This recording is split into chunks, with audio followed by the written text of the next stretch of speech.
benvidos a esta segunda xornada a cuarta semana de Educación.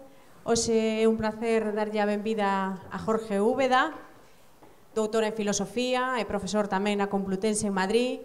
Dirixe a Fundación Pro Maestro e, ademais, acompaña pois entidades, colegios nese proceso de cambio, pero sempre dende unha perspectiva científica, sistemática e, bueno, pois parametrizada, non? Para que sea máis fiable. Decía Hannah Arendt que el asunto de la educación es un asunto que tiene que ver fundamentalmente con el nacimiento de las personas, que la educación comienza precisamente en el problema del nacimiento de alguien, y es que si alguien que nace, pues tenemos que acogerlo en la vida, y lo que nace es alguien nuevo, y la introducción de esa novedad en el mundo pues supone una serie de preguntas y de cuestiones que abren precisamente la cuestión y el problema de la educación, que nunca deja de ser una cuestión y nunca deja de ser un problema. Y por tanto el primer movimiento educativo es la acogida de la novedad. La educación ahora mismo es una movida, estamos llenos de eslóganes, de modas, de cuestiones que hablan de la educación todo el rato, y parece que todo el rato lo estamos haciendo regular o mal.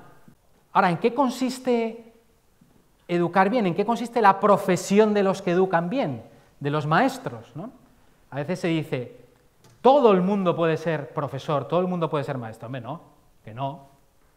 No todo el mundo puede ser profesor, es una profesión. De hecho, fijaos, profesor, profesión, son dos palabras que están muy relacionadas, ¿vale? El caso es que nuestra profesión consiste en un saber hacer y en un saber hacer bien, ¿vale? Los tres elementos, ¿vale? Dos fuentes fundamentales. ¿Dónde obtenemos los centros educativos, los docentes, los profesores, los maestros? También las familias buscan ya por internet fuentes de conocimiento sobre educación, ¿eh? ¿Qué hago yo con un niño? ¿Qué hago con mi hijo? ¿Qué hago? Bueno, pues hay dos fuentes fundamentales si nos centramos en el contexto escolar. La fuente científica, que es experimental y descriptiva, es decir, hacen grupo de control, hacen grupo experimental, que es además descontextualizada, es estadístico normalmente, aunque pueda haber investigación cualitativa. Luego, tiene que haber una comunidad científica respecto de la cual se contrasten los resultados, ¿vale? Y se discutan los resultados. Y luego, muy importante, a la ciencia no le interesa tanto lo que le pase a la educación en los colegios, lo que le interesa es el conocimiento mismo, la refutación de determinadas teorías. La ciencia siempre opera buscando falsar sus propias teorías, buscar el experimento que diga que nuestra teoría no es verdadera, ¿vale? Esa es su dinámica, ¿vale? Esa es su dinámica. Pero el conocimiento educativo docente o escolar, yo prefiero llamarlo docente porque creo que los docentes tienen un protagonismo especial en ese conocimiento, más que experimental y descriptivo, es narrativo, ¿vale? Si tú le preguntas a un profesor cómo es su trabajo, qué es lo que ha pasado, pues te empieza a contar historias. Pues fulanito, pues menganita, pues este, pues el otro, pues me pasó, pues hicimos, pues... Tiene un carácter más narrativo. Narrar también es conocer, ¿eh? No significa que no sea conocer, pero es más narrativo. Por supuesto, contextualizado, empírico en el sentido de no experimental, porque a veces se dice, si no es experimental no es ciencia. No. Lo empírico, ¿qué quiere decir? Que el conocimiento educativo de los profesores, de los docentes, proviene de su propia práctica, de su propia experiencia, ¿vale? Ahora, tener experiencia como profesor no es tener conocimiento como profesor, porque de la experiencia al conocimiento se tienen que dar pasos, Luego, por supuesto, también el conocimiento educativo docente tiene una comunidad profesional de referencia, ¿vale? Y luego nosotros buscamos no la refutación de una teoría, nosotros buscamos acertar. Si en el aula, si en el centro, esas teorías no se justifican, no se comprueban, pues entonces son teorías que tienen un problema, ¿vale? Bien, ¿cómo hacer que no sintamos que la ciencia nos saca la lengua, ¿vale? Con sus teorías, ¿vale? O podamos abrir un espacio en nuestros contextos para que entre el conocimiento y salga el conocimiento hacia la ciencia? Bueno, pues este es una de las cuestiones principales de lo que os quiero contar hoy. Entonces, empecemos por algún sitio. El conocimiento educativo es un conocimiento muy amplio, que tiene varias disciplinas, muchas, que se dan cita para poder entender en qué consiste educar. Entonces, yo he recogido de uno de los pensadores, autores, científicos cognitivos más preocupados por llevar la ciencia cognitiva al aula, he recogido estos 9 principios, que no son originales míos, solo los he traducido del inglés y los he puesto en un lenguaje todavía un poco más próximo al aula, ¿vale? ¿Las personas somos curiosos por naturaleza? Sí, pero no pensamos bien por naturaleza, ¿vale? ¿Somos curiosos? Sí. ¿Nos interesan cosas? Sí, pero el interés no es suficiente para el aprendizaje. Segundo, el conocimiento de algo precede a la habilidad. Sabéis que el enfoque es ahora el de las competencias, ¿vale? Y está recogido en las leyes educativas, ¿vale? Y a veces se habla de competencias como algo contrario a contenidos, ¿vale? Eso es un falso dilema. Las competencias incluyen una dimensión cognitiva muy importante y conceptual que tiene que ver con los contenidos que se enseñan, además de los procedimientos y las actitudes, ¿vale? Pero es que no hay ninguna habilidad que se consolide como aprendizaje que no parta de unos conocimientos previos. Podemos discutir entonces si tenemos currículums muy amplios, que lo son, si son muy extensos, que lo son, si nos obligan a darlos completos, que nos obligan, ¿no? Si están mal estructurados como conocimientos, que lo están, ¿vale? Que son excesivamente sucesivistas y poco sistemáticos, que lo son, ¿vale? Por supuesto que sí. Que los libros de texto los tomamos como si fueran el currículo, ¿vale? Y no lo son, también, ¿vale? Pero no podemos enseñar habilidades, competencias, como queráis llamarlo, sin ese conocimiento. Se copertenecen mutuamente, ¿vale? La memoria, entonces, es la reserva del pensamiento. Entonces, fijaos, ¿qué es lo que podemos hacer para que esa memoria funcione bien, para que esa memoria recuerde y almacene y recuerde? Pues a veces decimos, bueno, la emoción, sin emoción no hay aprendizaje. Aquello que sentimos intensamente, que nos emociona, lo vamos a recordar, no lo vamos a olvidar. ¿La emoción es un factor importante para el aprendizaje? Sí. ¿Se puede aprender sin emoción, en el sentido, diríamos, de estar emocionado? También, también. Podemos decir, bueno, el esfuerzo por recordar. Pues sabemos que eso, a veces hacemos muchos esfuerzos y no nos acordamos de las cosas y no somos capaces de retenerlas, ¿vale? El esfuerzo es un candidato, pero no es un buen candidato para todos los procesos cognitivos, ¿vale? Entonces, ¿qué nos podría quedar? Pues precisamente el pensar, el dedicarnos a pensar en el significado, en el sentido de aquello que estamos aprendiendo, ¿vale? Si lo que estamos aprendiendo se vuelve significativo, tiene un significado, es mucho más fácil que se reserve en la memoria a largo plazo. Entendemos la información nueva en el contexto de lo que ya sabemos. Ya lo sabéis, esto es los andamiajes, etc. ¿Qué saben ya mis alumnos y qué les sirve como punto de apoyo para comprender la nueva información? ¿Vale? Un conocimiento nuevo se apoya sobre un conocimiento previo. Si no hay conocimiento previo es mucho más difícil que se genere ese conocimiento nuevo. Entonces, ten siempre como objetivo la comprensión profunda. La comprensión profunda es encontrar las conexiones entre diversa información y además ser capaz de transferirla a situaciones nuevas. La comprensión profunda es algo que ocurre a lo largo del tiempo, ¿vale? Y es el objetivo de la educación. Entonces, a veces un mapa inicial de algo nos sirve para el siguiente aprendizaje, ¿vale? Pero si lo primero que queremos es que a través de un texto con palabras difíciles, el discurso en el Reichstag de la caída de la República de Weimar, ¿vale?, dado por un diputado en el que claramente se ve la crisis del constitucionalismo alemán, ¿vale?, para alumnos que todavía ni siquiera saben qué es constitucionalismo, pues entonces a lo mejor primero tenemos que empezar por hacer un primer mapa, un conocimiento que esté más o menos claro, aunque sea superficial, para luego poder elaborar la comprensión profunda. Vale. 5. Ganar competencia en algo requiere práctica, automatización, práctica, etc. ¿Cómo puedo hacer que mis alumnos practiquen sin caer en el aburrimiento?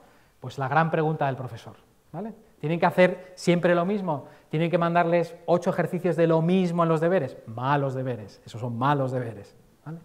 Ahora, ¿pueden hacer lo mismo en 5 situaciones diferentes? Sí, porque aprenderán a transferir, ¿vale? Si ven el mismo esquema de problema, en este, que tiene, de alguna manera, enunciados diferentes, pues entonces puedo hacer que practiquen sin caer en el aburrimiento, ¿vale?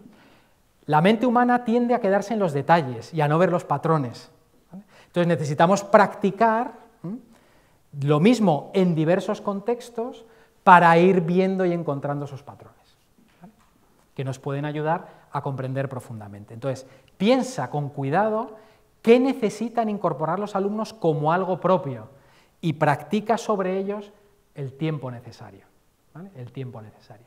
Yo necesitaba siempre que mis alumnos en filosofía en bachillerato y en la secundaria pues fueran personas que se acostumbraran a argumentar con rigor, ¿vale? Y lo practicábamos todos los días en clase, en oral, en escrito, en diversas situaciones, ¿vale?, hasta haciendo recetas, ¿vale? La cognición es diferente al principio del aprendizaje en estadios posteriores. No es lo mismo ser aprendiz que ser un experto, ¿vale? Aprendizaje por proyectos. Cuidado. Cuidado con el aprendizaje por proyectos, con aprendices nobles que todavía no han incorporado un conocimiento. La mayor parte de los centros que yo acompañaba en procesos de uso del aprendizaje por proyectos, normalmente o lo han hecho con alumnos que tienen ya un recorrido en una determinada materia o materias, ¿vale?, o han hecho un periodo muy cortito en el que lo que han querido es animar a los alumnos a que se inicien en una cierta investigación, ¿vale? Pero la idea de que los alumnos construyen el conocimiento es una idea equivocada.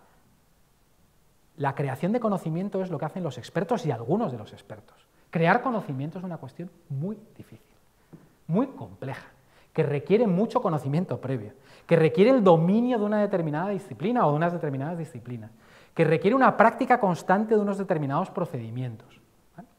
Entonces, el aprendizaje por proyectos, por supuesto que puede servir para muchas cosas, ¿vale?, pero no crea expertos, ¿vale? ¿Cuáles son las diferencias entre mis estudiantes y un experto? Es una buena pregunta que nos podemos hacer, ¿vale?, sobre todo para manejar nuestras expectativas, que es importante. Entonces, esforcémonos en que nuestros alumnos adquieran comprensión profunda, no en que creen conocimiento. Los alumnos son más parecidos que diferentes en lo que se refiere al aprendizaje. Esto es muy polémico, porque lo que tendemos a pensar es lo contrario, que somos muy diferentes, ¿vale? Pero el Homo sapiens sapiens es bastante parecido cognitivamente, como especie somos bastante parecidos.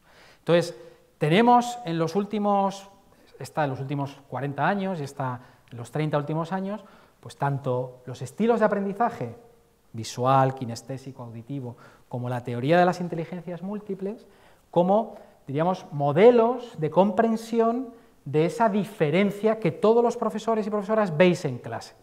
Todos vemos en nuestros grupos que los chavales y las chavalas son diferentes unos de otros. Claro que sí. Y que cuando tú explicas en clase, pues uno atiende, el otro no, este lo aprende más rápido, este lo aprende más despacio, este le va mejor la geometría, aquel le va mejor el álgebra, este, oye, la geografía que bien se le da, pero luego le pones a estudiar historia y nada, aquel mira las matemáticas, este mira la música. Sí, lo vemos, hay habilidades diferentes, talentos diferentes, incluso preferencias, ¿vale?, que a veces a los estilos de aprendizaje se les debería llamar preferencias de aprendizaje. Eso no significa que nosotros tengamos que programar según esto. Porque lo que es interesante desde el punto de vista del aprendizaje, por eso no es necesario conocer los estilos de aprendizaje. ¿Por qué? Porque conocerlos lleva tiempo y lleva dinero. Las escalas de estilos de aprendizaje, cuando se pasan en los centros y los departamentos de orientación tienen que comprarlas a las editoriales, pues es un dinero. No hace falta, ¿vale? Lo que hace falta es que tú presentes el mismo material de diversas formas. ¿Por qué? Por lo que decíamos antes. Porque ayudas a generar un aprendizaje, unos patrones que permiten ir liberando esa memoria de trabajo. Entonces, si tú presentas el mismo material a través de la música, a través de un mapa, etc., pero sobre todo, lo que le venga bien al contenido, ¿vale? Lo que le venga bien al contenido. Por supuesto, si queremos aprender geografía, pues lo visual va a ser mejor que lo auditivo, a lo mejor. Si queremos...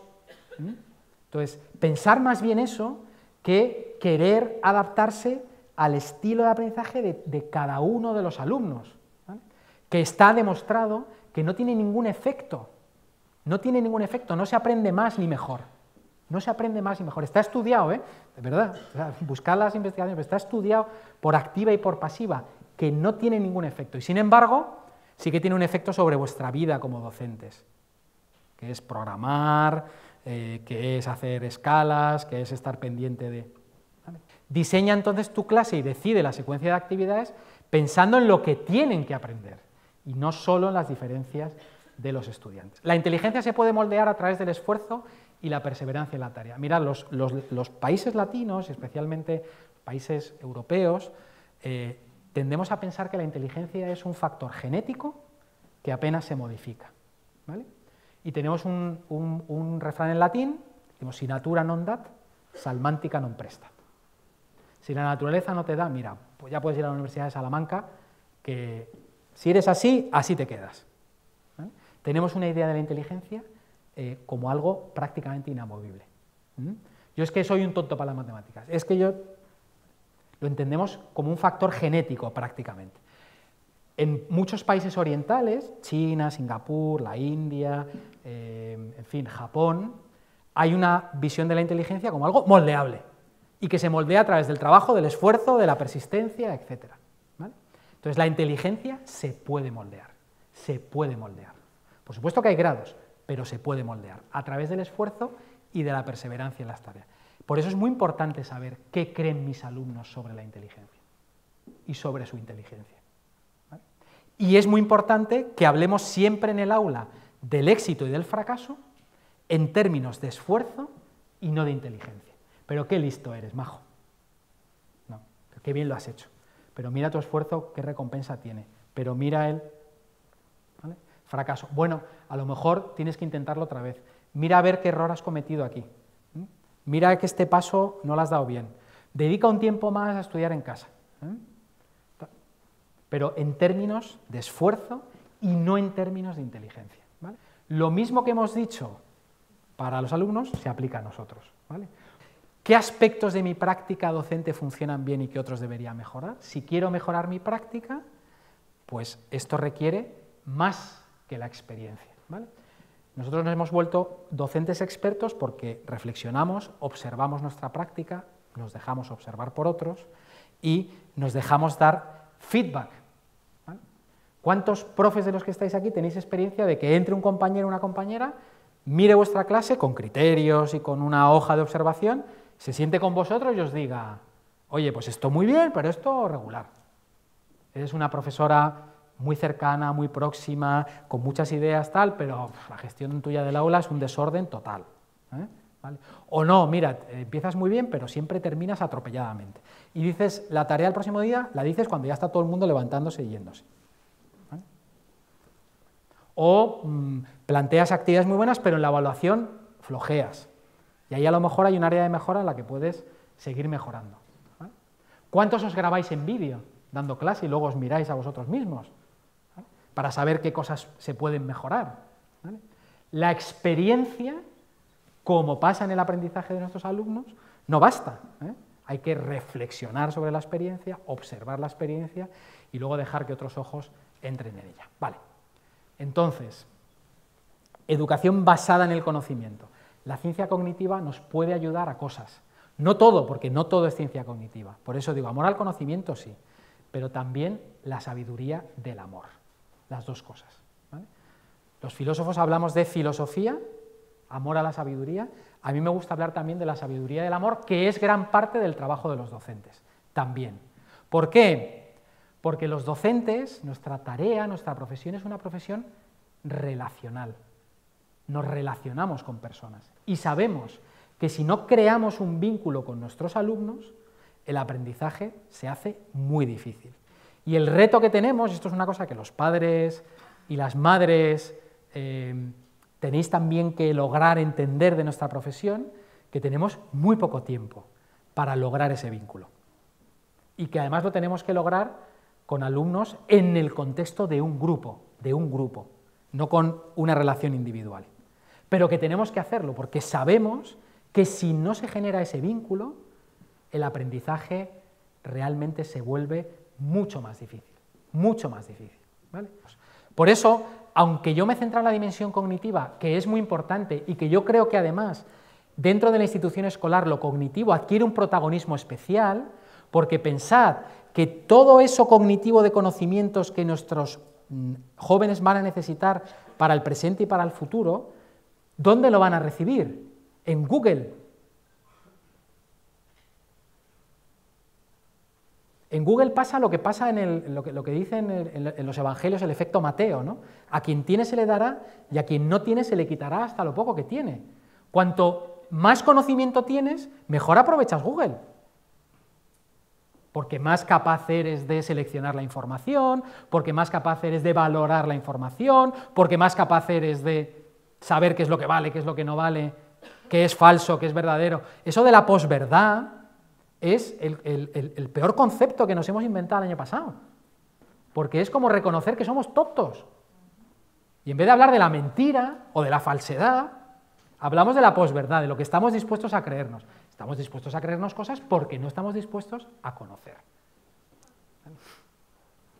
Y entonces, lo cognitivo en la institución escolar tiene mucha relevancia, pero no porque haya que enseñar contenidos, sino porque en el reparto educativo que hemos hecho en la sociedad, le hemos dado a la institución escolar un papel, y el papel es que toda la sociedad, que todos los niños y niñas tengan el origen socioeconómico que tengan, puedan tener un logro cognitivo similar o parecido, con independencia de su origen.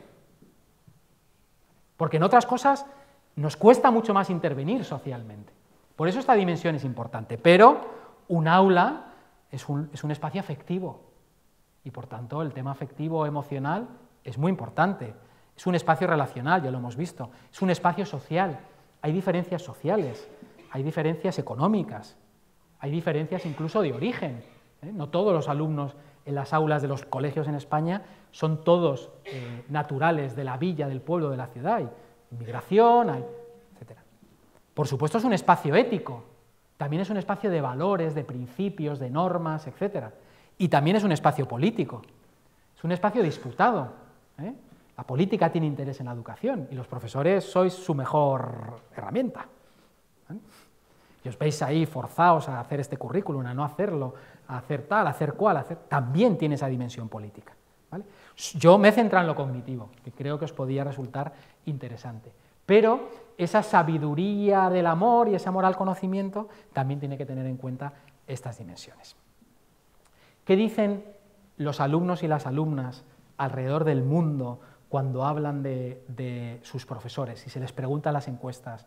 ¿Qué consideráis vosotros que es un buen profesor? Yo el año pasado hice un estudio con un grupo de alumnos de unos institutos de Vallecas, de un barrio de Madrid, un barrio de estrato social, socioeconómico bajo o muy bajo, y volví a repetir lo que en muchas investigaciones sale. ¿Qué es para ti un buen profesor? Una buena profesora. Cuéntanos quién es, por qué y tal. Resumen, ¿sabe? Lo que tiene que hacer en clase lo sabe, ya sea profesora de infantil, de primaria, profesor de secundaria, ¿sabe? Es un modelo cognitivo, sabe de lo que habla, ¿vale? Y sabe además enseñarlo, y luego me quiere. Lo dicen en Nueva Zelanda, en Uganda, en España, en Japón, nos quiere. ¿Qué quiere decir? Nos respeta, se preocupa por nuestro aprendizaje, nos ayuda, nos escucha, nos tiene en cuenta, ¿vale? Y generalmente no dicen es el más simpático o la más simpática, no, a veces son profesores que son más secos que un palo, ¿vale? Pero sabe y nos quiere, ¿vale? Entonces, bueno, la parte de saber, como veis, es especialmente relevante. Bueno, muchas gracias.